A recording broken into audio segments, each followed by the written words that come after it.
అంటే ఏ రకంగా ఒక అబద్ధాన్ని నిజం చెప్పడం కోసం అని చెప్పి వీళ్ళు పడతా ఉన్న అగసాట్లు నిజంగా చూస్తూ ఉంటే ఆశ్చర్యం కలిగిస్తాయి.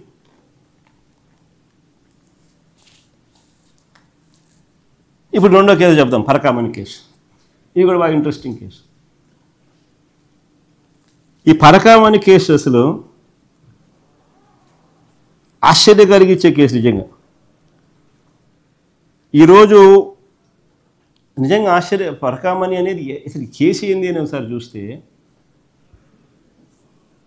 ఆ రోజు హుండీ డబ్బులు లెక్కిస్తూ లెక్కిస్తూ చిన్న చోరీ,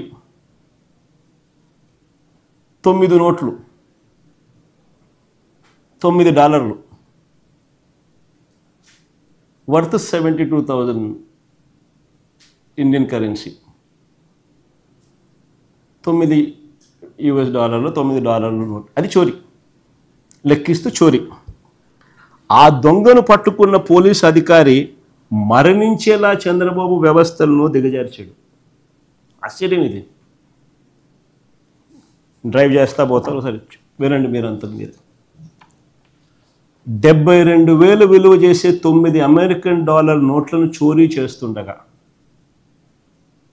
ఆ దొంగను పట్టుకోవడం నేరం అవుతుందా? నేను అడుగుతా ఉన్నా, ఆ దొంగను పట్టుకోవడం నేరం అవుతుందా?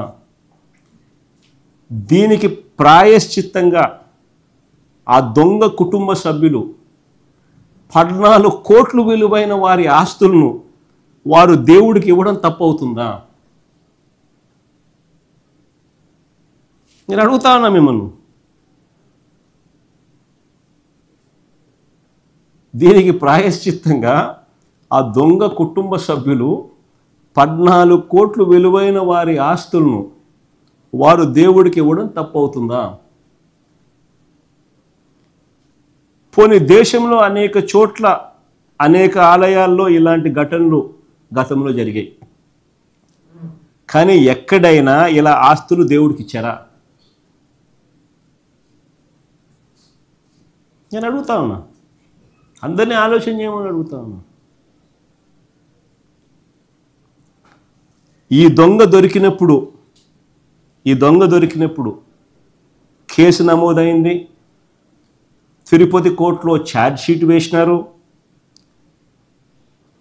మెగా లోక్ అదాలత్ కోర్టులో కేసును పరిష్కరించారు. అన్ని కోర్టుల పరిధిలో ప్రాపర్ కోర్ట్ ప్రొసీజర్తో, అంటే జరగాల్సిన జ్యుడిషియల్ ప్రాసెస్ అంతా జరిగింది. కేసు నమోదు చేసినారు, తిరుపతి కోర్టులో ఛార్జ్ షీట్ వేసినారు, మెగా లోక్ అదాలత్ కోర్టులో కేసును పరిష్కరించినారు. జరగాల్సిన జ్యుడిషియల్ ప్రాసెస్ అంతా జరిగింది. ఇందులో ఏదైనా సాంకేతిక పరమైన ఏదైనా అంశాలు ఏమైనా ఉంటే దర్యాప్తు చేసుకోవచ్చు, తప్పులేదు. కానీ రాజకీయం కోసం, రాజకీయాలు మనసులో పెట్టుకొని ఈ ఘటన జరిగినప్పుడు